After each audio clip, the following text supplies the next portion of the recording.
안녕하십니까? 네, 안녕하세요.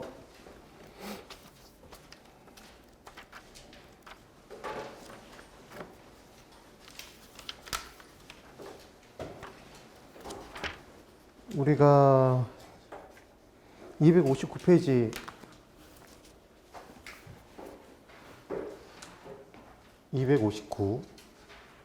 부동산 조세 정책 잠깐 봐드린다고 그랬죠. 마지막에. 지난주. 그래서 정책론은 시험에 나오는 빈도가 굉장히 높은 부분이기 때문에 정확하게 기억해 두시라는 얘기를 했었고, 중요한 부분들이 딱딱 정해져 있다는 말씀을 드렸었습니다. 기억해 주시면 되고, 259페이지를 보시면 제일 위에 네모 5번에 조세정책이라고 되어 있고, 조세는 그냥 세금이라고 생각하시면 되는 거예요. 세금이라고. 그래서 실제로 부동산을 취득하고 보유하고 양도하는 단계별로 우리가 세금을 내나요? 부동산을 취득하면 무슨 세를 내죠? 이걸 틀리는 게 더 힘들죠. 취득하면 취득세를 내고, 양도하면 양도소득세를 내요. 그 다음 부동산을 보유하고 있으면 재산이 있다고 해서 무슨 세를 내죠? 재산세를 내죠. 근데 그 부동산을 많이 가지고 있으면, 전국적으로 부동산이 많으면 재산세 말고 별도로 또 내는 세금이 있죠. 그게 종합부동산세 이렇게 돼 있어요. 그래서 국가가 받는 세금을 지방세라고 한다, 국세라고 한다? 국세라고 하고, 지방자치단체가 받는 세금을 지방세라고 얘기를 합니다. 그래서 우리가 부동산학 총론에서 공부를 할 때 뭐라고 말씀을 드렸냐면, 지방세를 지역세라고 생각하시면 쉽다는 얘기를 했죠. 그래서 지역 간 지역별, 지역에 국한된다 이런 표현 나오면 다 뭐였다? 부동성과 관련된 내용. 그래서 부동산은 움직이지 못하는 성격, 부동성의 특성을 띠니까 지방자치단체, 서울특별시면 서울특별시 그대로 존재하겠죠. 토지. 그렇죠? 그럼 그 부분에 대해서 세금이 부과가 되겠죠. 그런 것들이 바로 뭐가 된다? 지방세가 된다. 이런 개념이었어요. 되시나요?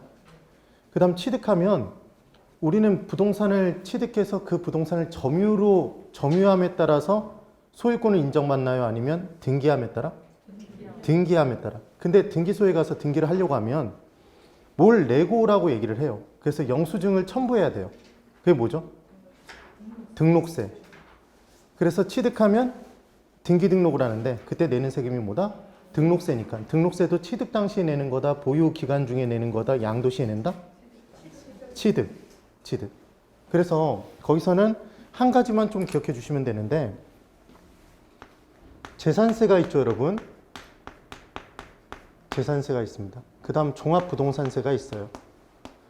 종합부동산세를 뭐라고도 하죠? 줄여서 종부세? 종부세 이렇게 얘기를 해요. 그럼 이 둘 중에 하나는 지방세고 하나는 국세래요. 하나는 지방세고 하나는 국세예요. 그럼 뭐가 지방세일까요? 얘가 지방세예요. 그럼 여기 이 세금들을 각각 뭐라고 하냐면 본세라고 얘기를 합니다. 본세. 본래 내는 세금이다 이렇게 생각하시면 돼요. 근데 얘가 오징어라고 생각하시면 되고, 우리 안주 시켜 먹을 때 오징어가 있으면 그 다음 뭐가 따라 나오죠? 땅콩? 땅콩들이 따라 나오잖아요. 부가적으로. 그래서 이 본세에 따라 붙는 세금이 있는데 얘를 뭐라고 하냐면 부가세라고 해요. 이 부가세는 부가가치세하고 다른 겁니다, 여러분. 개념이 달라요. 그래서 이 부가세는 똘마니라고 생각하시면 되는데, 이 똘마니의 대표주자가 뭐가 있냐면 농지예요, 농지. 뭐가 있다? 농지가 있다. 그래서 나중에 취득 단계에 부과되는 부가세 부분에 농지를 취득한다 이렇게 기억을 해보실 거예요. 뭐라고 기억한다? 네, 농지를 취득한다. 그래서 농은 뭐냐면 농어촌 특별세래요. 농어촌 특별세. 그리고 지는 지방교육세랍니다. 지방교육세. 되세요? 그래서 지금 이렇게 두 가지가 있는데, 이 두 가지가 취득 단계에 내는 취득세하고 등록세에는 둘 다 붙어요. 둘 다 붙어. 근데 얘는 보유 단계에 내는 세금이라고 그랬죠. 맞나요? 보유 단계에 내는 세금이잖아요. 근데 얘는 둘 다 붙는 게 아니라 둘 중 하나만 붙습니다. 둘 중 하나만. 그러면 이미 답은 나와 있죠. 어떻게 할지 뻔히 보이잖아요. 그죠? 그래서 재산세에 붙는 부가세는 이 둘 중에 뭘까요? 네? 이건 이제 어떻게 하셨어요? 지니까? 네, 이렇게 기억해 주시면 돼요. 되시겠죠? 그 다음 종합부동산세에 붙는 게 바로 뭐다? 부가세가? 농어촌 특별세네요. 옹옹 이러면 되죠. 옹옹이 똑같잖아요, 지금. 네. 그래서 이렇게 정리해 주시면 돼요.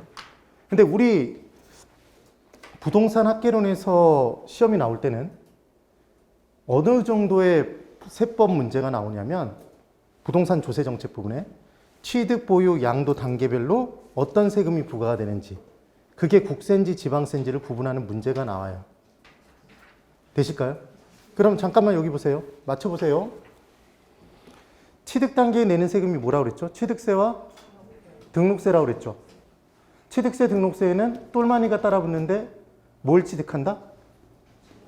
농지를 취득한다 이러면 되죠. 농어촌 특별세, 지방교육세라는 말씀을 드렸습니다. 이게 둘 다 붙어요. 근데 보유 단계에 내는 세금이 재산을 보유하고 있구나 무슨 세? 재산세. 그 다음 종합부동산세. 이 둘 중에 지방세는? 재산세는 지방세고 종합부동산세는 뭐다? 국세다. 이 말씀을 드린 거예요.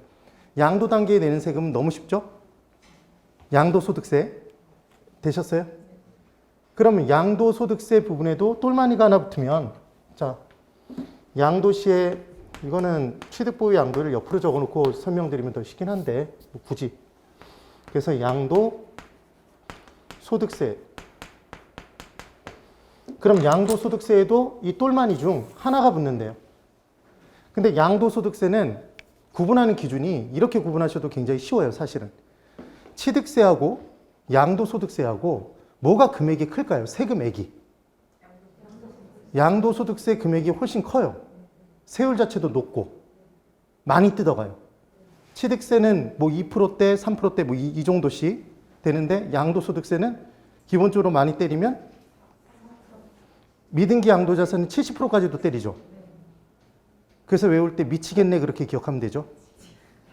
미등기면 70, 뭐 이렇게. 그래서 내용을 이렇게 공부하는데 그러면 이 부분도 구분할 때 재산세와 종부세 중에 뭐가 세금이 더 클까요?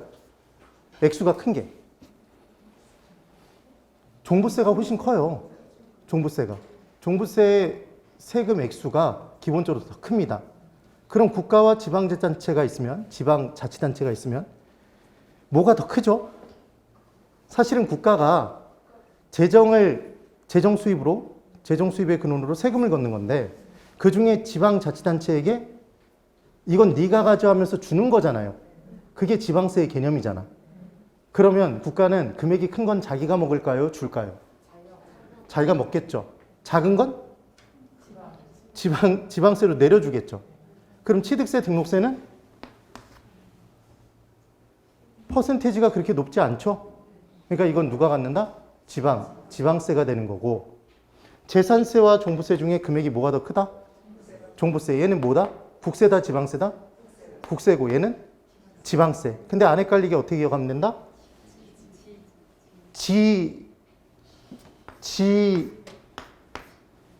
재산세죠? 이렇게 기억을 해주시면 된다는 얘기예요. 됐죠? 양도소득세 금액이 커요, 작아요? 크다고 그랬죠? 그럼 얘는 국세일까요? 지방세일까요? 국세예요. 끝난 거예요. 개념이 끝난 거야. 그러면 이제 질문을 드려볼 테니까 맞춰보세요. 취득, 보유, 양도 시에 부과되는 세금들 중 보유 단계에 부과되는 세금으로 국세인 것은 이렇게 문제가 나오면 보기 중에는 이 세금들이 다 섞여져 있을 거 아니에요. 그죠? 다 섞여 있겠죠. 근데 보유 단계니까 재산세, 종부세 이 둘 중에 하나일 텐데 국세인 것은 그랬으니까 답은 종합부동산세. 이 정도가 우리 학개론에서 나오는 세금 관련 문제인 거고 세법에서 나오는 문제에서는 취득, 보유, 양도 시에 내는 세금 관련해서 이 부가세 똘마니들까지도 물어보는 거죠. 되셨죠? 푸실 수 있을까요? 예? 그래서 취득 당시에는 농지를 취득한다 그래서 두 개가 다 붙는다 생각하시면 되고 보유와 양도세는 하나씩만 붙는데 그때 붙을 때 뭐가 붙는지를 기억해 주면 된다고 그랬죠? 재산세에는 뭐가 붙고? 지방교육세가 붙는 거고. 농은? 지금 종합부동산세에는 뭐가 붙는다? 농어촌 특별세가 붙더라. 그럼 양도소득세도 국세죠? 그럼 얘는 지방교육세가 붙지 않겠네요? 똘마니로. 그러니까 뭐가 붙을까요, 얘도? 농어촌 특별세가 붙겠죠. 되세요? 세법 시간에 조금씩 더 공부를 해보세요. 그 정도 개념을 잡으시면 됩니다. 어렵지 않아요. 그래서 지금 259페이지에 조세의 의의와 목적해서 취득, 보유, 양도하는데 부과되는 세금을 말한다 이런 내용들이 돼 있고 괄호 2번의 목적을 보시면 259페이지 정확히 중앙이에요. 괄호 2번의 목적. 동그라미 1번. 정부의 재원 조달의 목적으로 조세를 부과한다. 2번. 분배의 공평성 및 경제의 불안정을 시정하고자 하는 정책적 목적을 달성하기 위해서 부과한다. 그래서 소득이 많은 사람이, 재산이 많은 사람이 주택을 드립다 많이 보유하고 있으면 사회적인 문제잖아요. 물리적 주택의 수량은 이미 1세대 1주택이 되고도 남았는데 1세대가 다주택을 보유하게 되면 집 없이 사는 사람들이 많겠죠. 그럼 그때 정부가 그렇게 다주택을 소유하는 걸 막기 위해 보유과세를 중과세 때릴까요? 보유에 대해서 여러 주택을 보유하면 세금을 많이 때려버리면 그 주택을 보유하는 게 부담스러우니까 내놓을 수밖에 없잖아요. 그럼 그 주택을 이제 누가 가질까요? 무주택자들이. 그런 정책적 목적도 있다 이런 얘기죠. 그 다음 2번에 부동산 조세의 기능에 괄호 1번에 그래서 부동산 자원 배분의 기능이 있고 괄호 2번 저소득층에게 세금을 적게 걷고 고수층에게 세금을 많이 거두면 그 받은 돈으로 고수층에게 많이 거둔 돈으로 저소득층을 위한 정책을 펼치게 되면 결국은 저소득층에게 소득을 재분배해주는 효과가 발생하겠나요? 발생하겠죠? 지금 그런 표현입니다. 그러니까 얘를 일일이 막 외우려고 하지 마세요. 그 다음 260페이지 괄호 3번 지가 안정 및 투기 억제. 우리 항상 어떤 지역에 투기가 발생한다 그러면 양도소득세 중과세 하죠. 투기의 목적이 뭐죠, 여러분? 자, 투자론에서 공부를 잠깐 하겠지만 투기는 보유기간 중에 임대 수입이 주된 목적이어서 사는 건가요? 아니면 사서 단기간에 비싸게 팔고 양도 차익을 누리고자 하는 건가요? 단기간에 양도 차익을 목적으로 하는 거죠. 그럼 그 단기간의 양도 차익에 대해서 거의 대부분 세금으로 걷어버리면 투기를 억제할 수 있겠죠. 그런 내용이 되는 겁니다. 그래서 지가 안정 및 투기 억제 기능이 있고 괄호 4번에 주거 안정의 기능이 있더라. 그 다음 3번에 조세의 원칙이 있는데 수익이 있는 곳에 수익에 대응해서 세금을 때린다는 게 응익의 원칙, 응익과세의 원칙. 능력이 있는 사람에게 그 능력에 맞춰서 세금을 부과한다는 게 응능과세의 원칙이에요. 근데 그 응능과세의 원칙에 동그라미 1번과 동그라미 2번에 수평적 형평과 수직적 형평이 있죠. 그 부분에 그냥 묶어주세요. 묶으라고 말씀드리면 이게 묶는 겁니다. 이렇게 묶으셨어요? 네. 묶어놓고 잠깐만 여기를 보실까요? 사람이 있어요.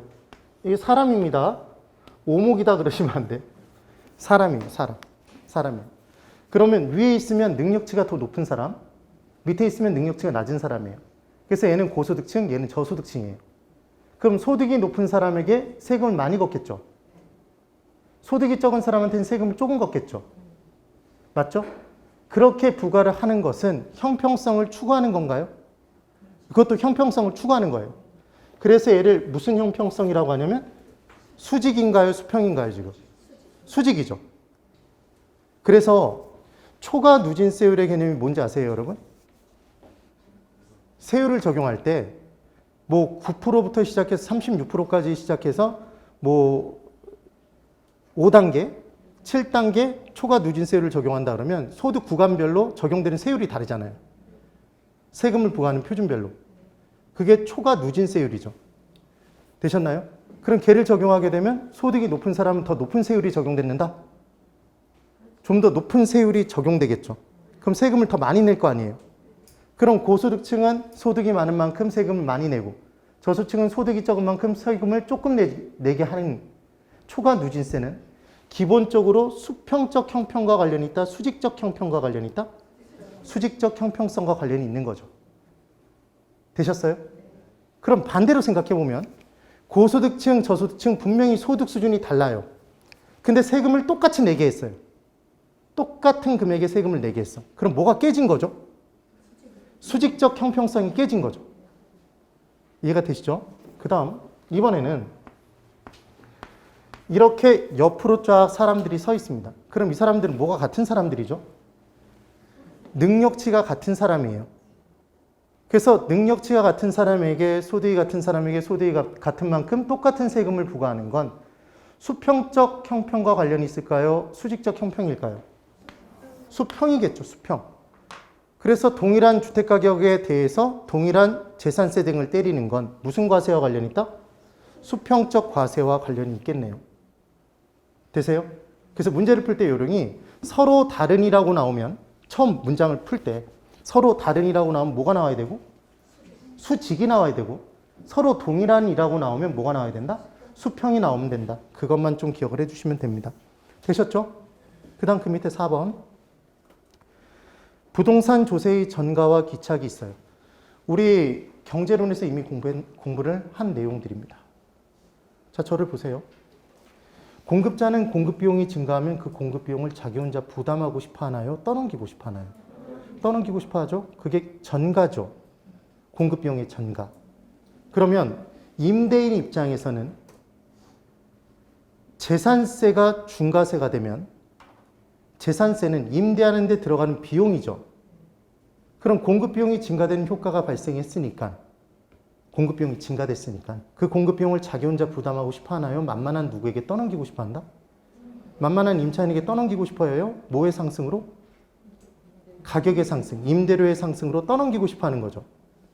그때 떠넘겨지는 정도는 임대인과 임차인이 각각 절반씩 부담한다 아니면 수요와 공급의 상대적 탄력성의 크기에 따라 달라진다? 상대적 탄력성의 크기에 따라 달라지더라. 그래서 탄력성은 한 글자로 고치면 힘, 상대적인 힘의 크기에 따라 달라졌었죠. 그래서 힘이 상대적으로 약한 사람이 더 많이 부담한다, 더 적게 부담한다? 힘 약한 사람이 결국 많이 부담하게 되는 거죠. 그래서 수요와 공급 중에 만약에 수요가 더 비탄력적이면 누가 더 많이 부담하고? 수요자, 임차인이 더 많이 부담하고 임대인은 적게 부담한다? 맞나요? 그런 내용들을 기억하시면 되는 거죠. 그래서 지금 4번에 부동산 조세의 전가와 귀착에 귀착은 최종적으로 누가 부담하게 되느냐, 누구에게 돌아가서 딱 달라붙느냐, 지금 그 얘기인 거예요. 그래서 지금 동그라미 2번 보시면 260페이지 제일 끝에서 6번째 줄 정도죠. 동그라미 2번. 조세의 전가와 귀착은 부과된 조세에 대하여 납세자는 세금을 납부하는 사람, 담세자는 세금을 부담하는 사람. 되시나요? 이게 달라지는 현상이다. 이렇게 되는 거죠. 그럼 여러분 재산세는 재산을 보유하고 있는 부동산 보유자인 임대인이 내겠죠. 근데 그 부담을 누구에게 떠넘겼으면, 임차인에게 떠넘겼으면 부담하는 사람과 납부하는 사람이 달라진 거죠. 이해되시나요? 네, 그런 내용인 거죠. 그 다음 괄호 2번에 탄력성에 따른 조세의 귀착 정도. 그래서 동그라미 1번에 별표가 3개 쳐져 있죠, 이미? 260페이지 제일 끝에서 세 번째 줄. 조세의 전가와 귀착의 정도는 수요와 공급의 상대적 탄력성에 따라 다르다. 그 내용. 그 다음 동그라미 2번에 상대적으로 비탄력적인 당사자에게 조세의 귀착분이 더 크다. 그 내용. 그렇게 정리를 해두시면 됩니다. 나머지 읽어보시면 되죠. 그 다음 261. 제일 위에서 두 번째 줄. 동그라미 5번. 체크 하나. 수요가 완전 비탄력적이면 수요자가 하나도 힘이 없는 경우죠, 여러분. 그럼 누가 전액 부담할까요? 수요자가, 소비자가 전부 부담하고 공급이 완전 비탄력적이면 공급자가 힘이 하나도 없는 거니까 누가 전액 부담한다? 공급자. 그러니까 조세의 전가는 하나도 이루어지지 못하겠네요. 됐죠? 근데 얘를 완전 비탄력적이다, 완전 탄력적이다 이렇게 안 주고 수평선, 수직선으로 줄 수 있을까요? 수직선이면 완전 비탄력적인 거죠. 수평선이면 완전 탄력적인 거고 기억해 두시면 됩니다. 그 다음 참고학습에 헨리 조지의 토지 단일세라는 게 있는데 이분은 토지 관련 세금에 관한 이상주의자라고 생각하시면 돼요. 이분이 뭐라고 주장을 했냐면 토지에서 발생하는 수입을 전부 다 세금으로 걷어버리면 다른 세금은 하나도 받을 필요 없이 다 폐지 가능하다 이렇게 얘기를 한 사람이에요. 현실성이 떨어지죠. 그래서 이분의 이론이 무슨 대놓고 문제의 정답으로 체크되거나 그런 게 아니라 찬조 출연합니다. 나오게 되면 지문으로 그냥. 되셨죠? 네. 그 다음 그 밑에 5번 주택에 대한 조세 부과의 영향이라고 해서 괄호 1번 신규주택, 재고주택, 괄호 2번의 임대주택, 정책적 대안 등의 내용이 있는데 이 부분을 한번 제가 칠판에 적어서 설명드릴 텐데 그 내용, 지금 칠판에 적는 내용이 260페이지, 이미 본 페이지에 아까 4번 부동산 조세의 전가와 기창 옆에 조그만 글씨로 뭐라고 주저리 그려놓은 그림 있죠? 비슷하게. 있나요? 그 부분을 제가 설명을 드려볼 거예요. 이쪽을 보세요.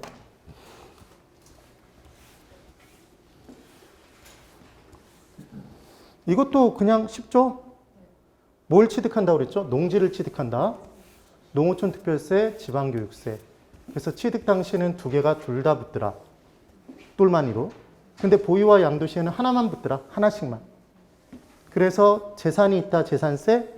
종합적으로 부동산을 갖고 있다, 종합부동산세. 양도에서 소득이 발생했으니까 내는 세금이 양도소득세.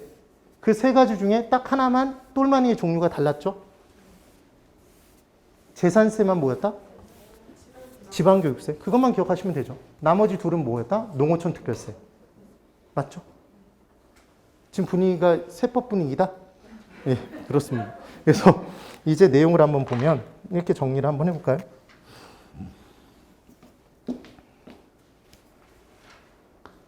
신규 주택이 있고, 자, 그리고 중고주택이 있대요. 중고주택이 있답니다. 그리고 이제 수요와 공급의 탄력성에 대해서 한번 적어볼게요.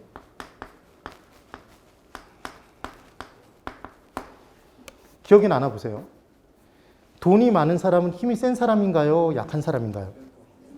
힘이 세다고 그랬죠? 그래서 고소득층일수록 탄력적이다, 비탄력적이다, 수요가? 탄력적이라고 했죠. 그럼 저소득층은 돈이 적으니까 힘이 약해요? 탄력적이다, 비탄력적? 비탄력적. 그러면 신규주택은 고소득층이 사나요? 저소득층이 사나요? 고소득층이죠. 맞나요? 그래서 얘는 고소득층이 신규주택에 살겠죠.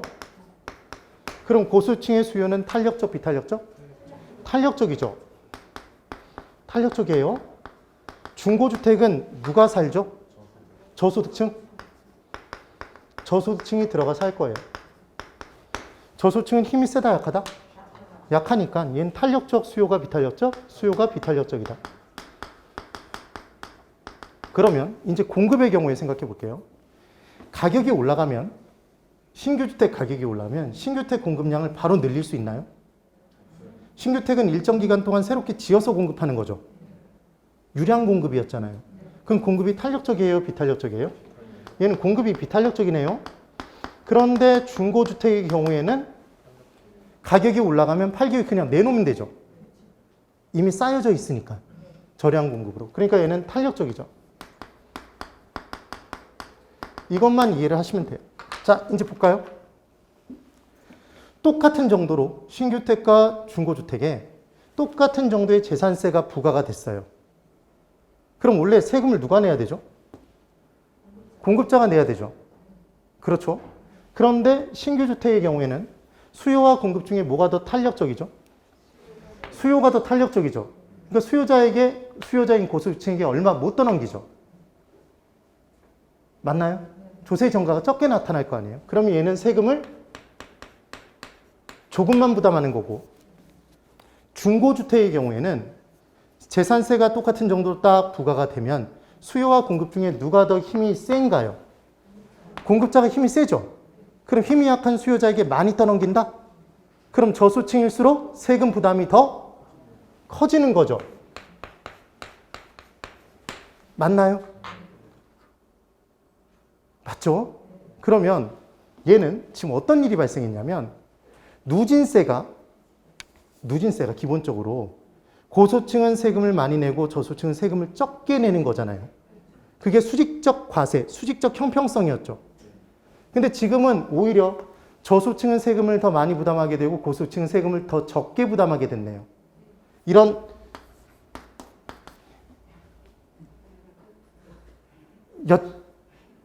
그렇죠? 이런 일이 발생한 거잖아요. 그래서 이런 역진세적 효과가 발생한 거죠. 누진세의 역. 되셨어요? 그러니까 얘는 뭐가 깨진 거다? 수평적 과세가 깨졌다. 수직적 과세가. 수직적 형평성이 깨진 거네요, 지금. 되세요? 그럼 얘를 그냥 눈 뜨고 봐야 될까요? 뭔가 조치를 취해야 될까요? 조치를 취해야 되겠죠. 그래서 신주택과 중고주택 똑같이 세금을 때리면 안 되고 이때 차등해서 과세를 때려야 된다. 초과 누진세율을 적용해야 된다. 뭐 이런 얘기가 나오겠죠. 되셨죠? 되세요? 그런데 궁극적인 해결책은 중고주택의 경우에도 대체할 집을 많이 만들어주면 수요의 탄력성이 커지나요? 대체할 게 많아지면 많아질수록 가격이 조금만 올라가도 뛰쳐나간다면서요. 그럼 수요의 탄력성이 커지면 커질수록 떠넘겨지는 정도는 줄어들겠네요. 조세 정가를 줄여주기 위해서는 대체할 집을 많이 공급해주면 되잖아요. 되시죠? 그래서 조세 정가를 막아주는 가장 근본적인 해결 대책은 주택 공급량을 늘려주는 거다. 맞나요? 네. 그래서 주택 공급량이 적은 상태에서 뭔가 정부가 규제를 가하면 고스란히 그게 누구의 부담으로 돌아온다? 임, 차임, 저소층에게 부담으로 돌아올 수밖에 없다는 말씀을 드리는 겁니다. 되셨죠?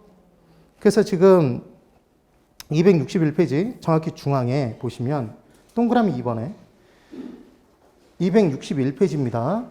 신규 주택의 소비자인 고소득층에게는 세금의 귀착분이 적어지고 중고주택의 소비자인 저소득층에게는 상대적으로 세금이 많이 귀착된다. 그 표현이 나온 거죠.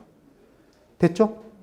그 다음 3번에 주택의 가치에 관계없이 동일세율을 적용하면 저소득층이 더 많은 세금을 부담함으로써 역진세적 효과가 발생하여 수직적 형평성을 달성하기 어렵다. 4번 이를 해결하기 위해서 누진세를 적용하면 저소득층의 세금 부담을 완화시킬 수도 있더라. 그 내용이 따라 나온 겁니다. 그래서 괄호 3번 제일 밑에 줄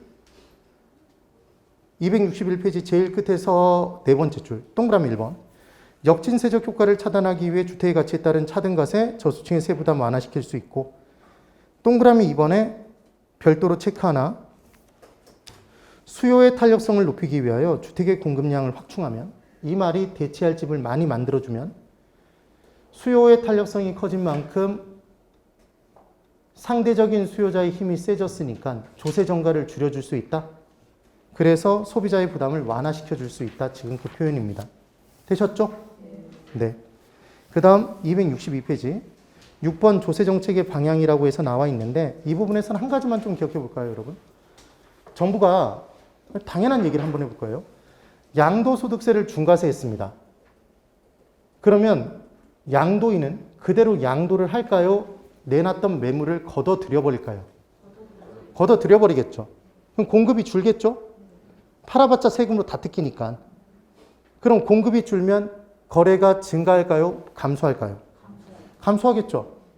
그럼 공급이 얼어붙는 현상을 우리 무언가가 얼어붙었다 그러면 동결됐다고 하는 거죠? 맞나요? 네. 그래서 걔를 동결 효과라고 얘기를 해서 거래량이 더 증가한다 그러면 X겠죠. 거래량은 감소한다. 그런 내용들 기억해 두시면 됩니다. 되셨죠? 네. 그래서 지금 정책론 부분에서 중요한 내용들은 쭉 한번 다 설명을 드려봤네요. 쉽나요? 어렵나요? 제가 쉽다고 얘기하면 스트레스 받으시나요? 그것도 스트레스 받아 하시는 분도 계시던데. 저놈은 맨날 쉽다고 얘기해 뭐 그러면서. 이제 투자론 부분을 볼 거예요. 투자론. 투자론에 제가 말씀드렸던 것처럼 자 페이지를 한번 잠시만 제가 펼치라고 말씀드린 페이지를 한번 펴보세요. 292페이지 한번 펴보실래요? 292페이지 부터 시작해서 303페이지 접어두세요. 접어두세요. 그 내용들이 다 화폐의 시간가치 계수와 관련된 내용들입니다. 됐죠? 근데 제가 기초입문과정에서 정말 자세히 설명드렸다고 그랬어요. 그래서 이 부분을 기초입문과정으로 대체합니다. 기초입문과정에 22강부터 24강이에요. 22부터 24. 3시간에 걸쳐서, 뭐 절대적인 시간은 3시간은 아니고 2시간 좀 넘는데 자세하게 설명을 드려봤으니까 꼭 들어보세요. 되셨죠? 다시 한번 기초입문과정의 22강에서 24강까지 꼭 들어보셔야 됩니다. 자, 이제 투자론 한번 볼까요? 시간이 애매모호하긴 하네요.